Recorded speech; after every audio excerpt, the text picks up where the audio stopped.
A woman in New Jersey wakes at 3:17 a.m. with a sharp physical ache in her chest. No nightmare, no sound, just the weight of something wrong.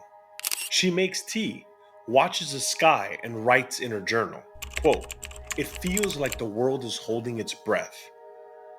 In Tokyo, a man leaves work early, too anxious to focus. He doesn't know why.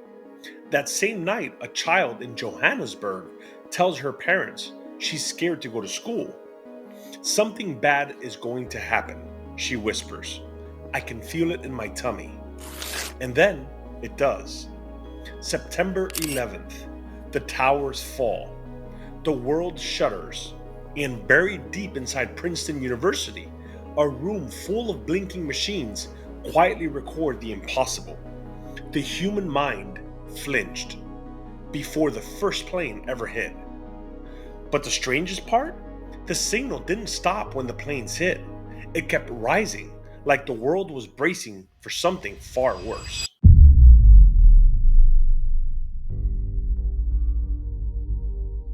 The Global Consciousness Project runs a worldwide network of computers that do one thing: they generate random numbers. Pure chance, no pattern, no agenda. But on the morning of September 11th, those machines started to spike, hours before the first plane hit. And that wasn't the only time. They did it before the Indian Ocean tsunami, before Princess Diana's car hit the tunnel wall, before COVID started sweeping the globe.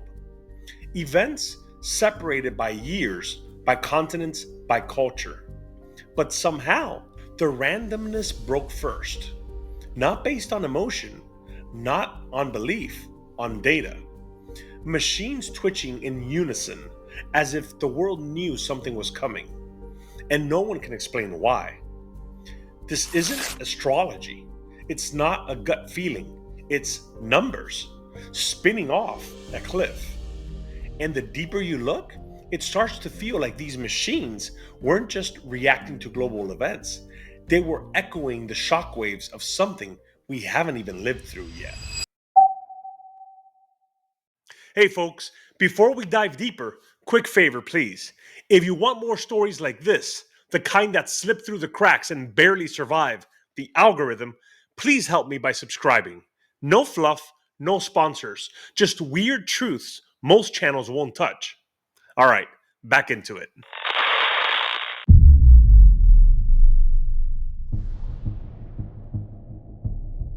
They called it a fringe experiment, almost a joke. Random number generators placed around the world. Little blinking boxes wired into nothing, spewing out chaos. But the theory behind it? Well, that's where things get weird. A group of scientists wondered, what if human consciousness isn't just in our heads? What if it's shared, a network, invisible but real?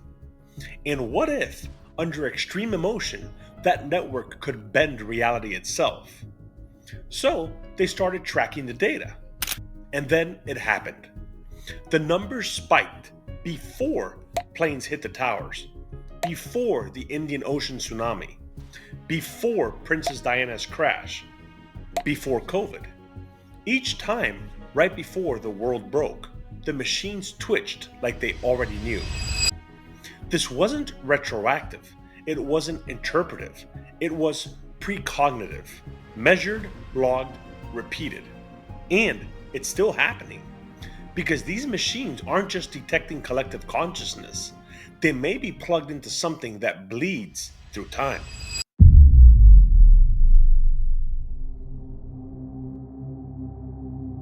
The Global Consciousness Project didn't come from a New Age cult.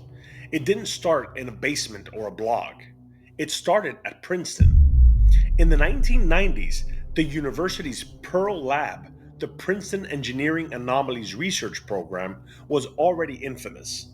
They were studying mind over matter, not metaphorically, literally. Their team included physicists, engineers, and psychologists, and they were testing whether the human mind could subtly influence machines.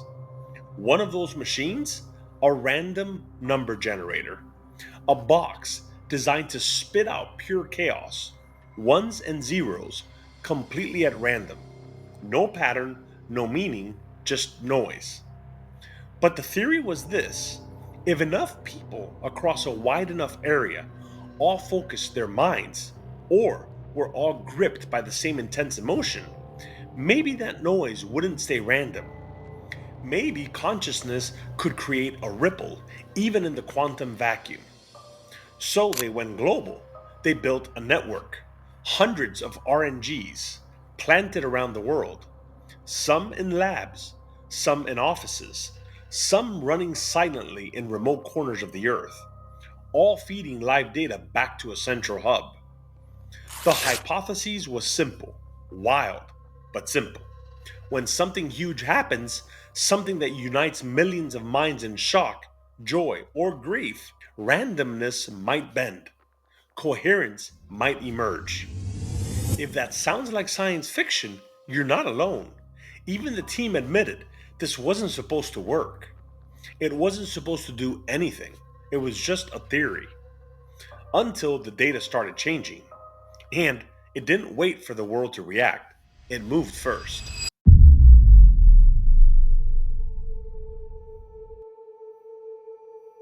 Here's where it gets uncomfortable. The Global Consciousness Project wasn't trying to predict anything. They weren't prophets. They were just recording numbers. But over time, a disturbing pattern emerged. August 31st, 1997, Princess Diana dies in a Paris tunnel. Long before news broke, the global RNGs started drifting off baseline. No known cause, no measurable trigger, just coherence where there should have been noise. September 11th, 2001. In the hours before the first plane hit the North Tower, the RNG network began to spike. Patterns, coherence, statistically impossible shifts from randomness, as if the machines felt the impact before the buildings ever did. December 26, 2004, Indian Ocean tsunami, 230,000 lives lost. In the hours leading up to the wave, the network pulsed, order from chaos, as if the planet itself had a premonition. January 12th, 2010, Haiti is shattered by a 7.0 earthquake. Same pattern, machines start feeling it before it happens. Even global meditation events leave a signature. Peace marches, mass prayers, moments when millions focus inward, suddenly the randomness buckles. And then it gets stranger, because it's not just tragedy. Super Bowl finals, royal weddings, celebrity deaths, anything that hijacks collective attention seems to twist the fabric of randomness. And not just afterward, often just before. Not every event leaves a mark, but the ones that do, they shouldn't. Not if the math holds. Not if randomness is really random. And yet, the numbers keep breaking their own laws. These machines weren't measuring world events. They were measuring something underneath them, something invisible, something anticipatory, as if reality itself was bracing for impact.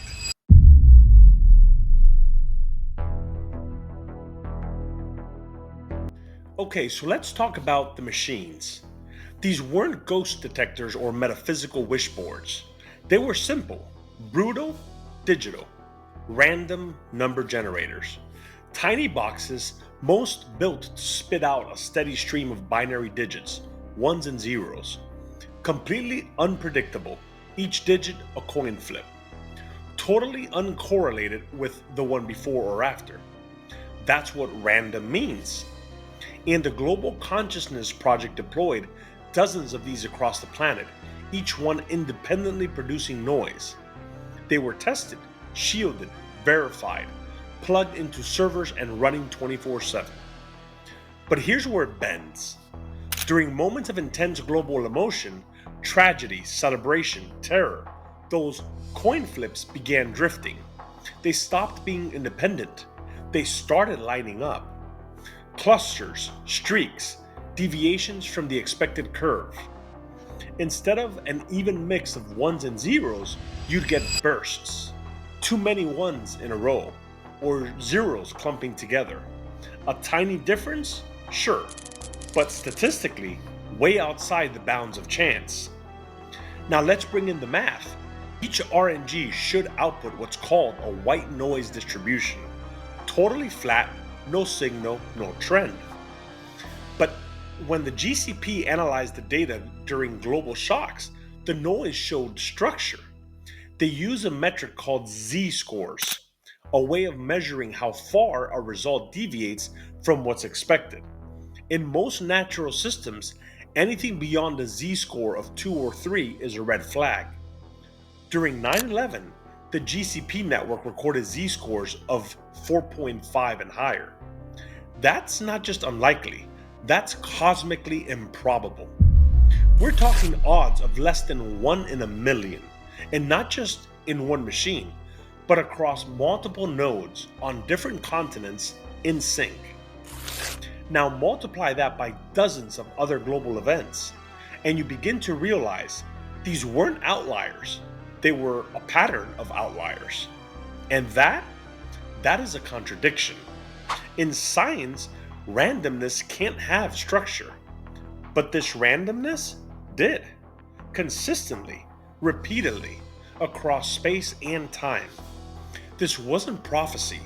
The machines weren't predicting anything, but something embedded deep in the human field was stirring them.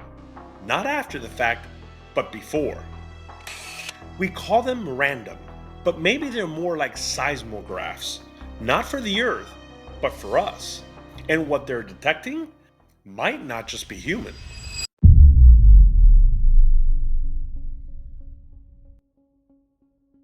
Okay, so let's just pause for a second, because I get it. This sounds completely insane. Machines predicting emotional shockwaves? Data streams reacting to a plane crash? Even I would have laughed this off a few years ago. But here's the part nobody tells you. This wasn't some fringe YouTuber's pet project. The Global Consciousness Project was run out of Princeton. Yeah, that Princeton, the Ivy League one, the one with Einstein on its alumni t-shirts.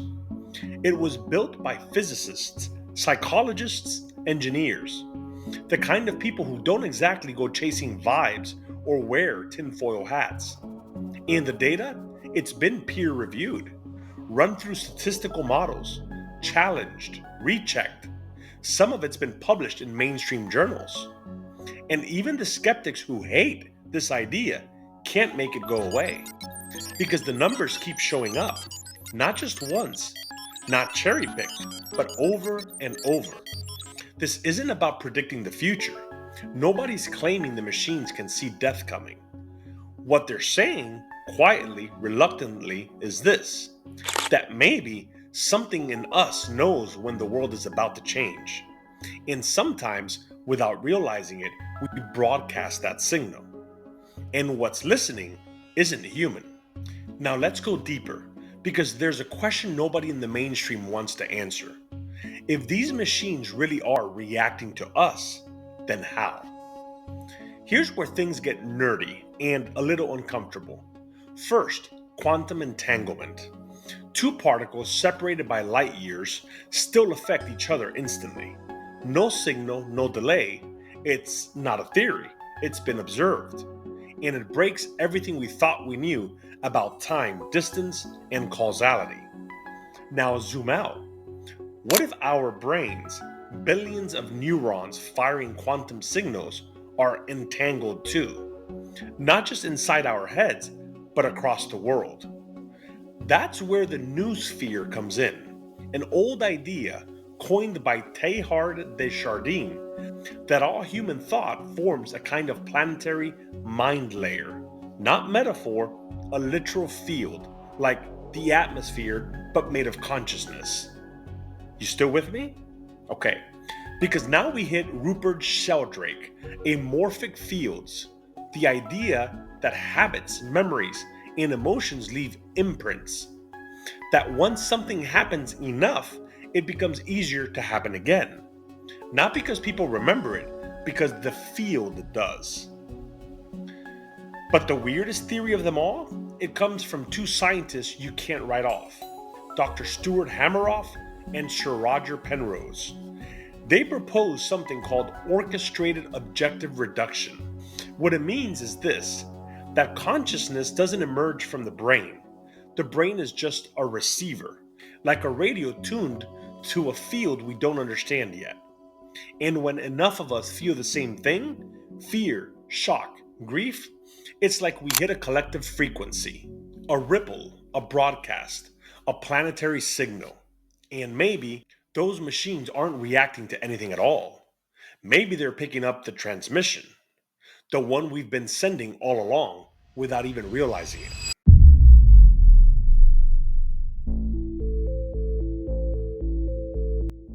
So here's where things start to feel less like fringe science and more like a classified experiment that never really stopped. Because if the Global Consciousness Project was just a quirky academic side quest, why did the CIA and the DIA spend decades throwing money at the same idea? Enter the Stargate program, a top secret military effort to study remote viewing, the alleged ability to see distant people, places, or events using only the mind. We're talking funded psychics, target coordinates, intelligence reports generated in total silence. And here's the thing, it wasn't some wild goose chase.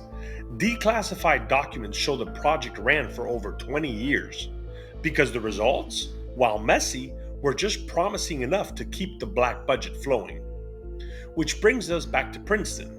How did a parapsychology lab studying mind over machine get global funding, minimal interference, and real estate on an Ivy League campus? Unless someone wanted to see where this went.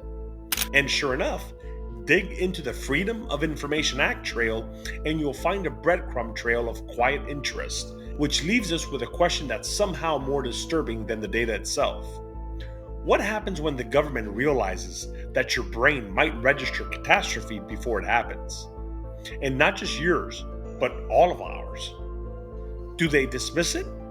Or do they start listening? And if they're listening, what else are they tracking?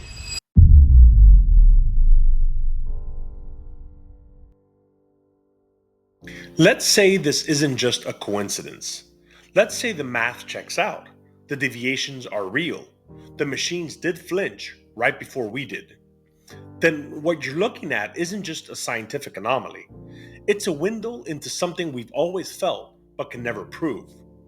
That maybe we're not as alone in our heads as we think.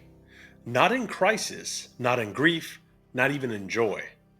Because the data doesn't just spike during disaster. It pulses when millions of us feel together. It shudders when the world holds its breath. It ripples when hope cracks or when it ignites. And that's the part that stays with you. Not the charts, not the gear, but the idea that your mind might be part of something bigger, and that something bigger feels us back. It doesn't make us psychic, it makes us linked. And maybe we've always been linked across oceans, across beliefs, across all the walls we built between each other. And maybe when the pain is big enough, when the fear is loud enough, the universe doesn't just witness it, it absorbs it, it echoes it, and maybe it flinches when we do.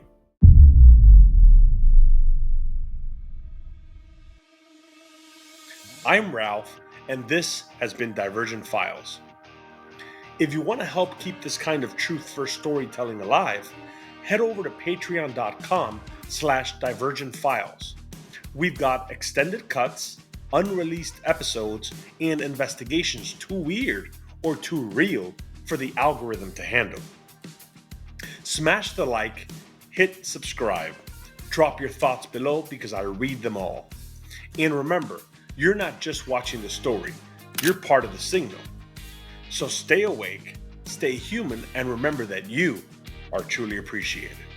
These investigations are powered by those who believe truth still matters. Thank you to our Patreon supporters. Join the mission at patreon.com/divergentfiles.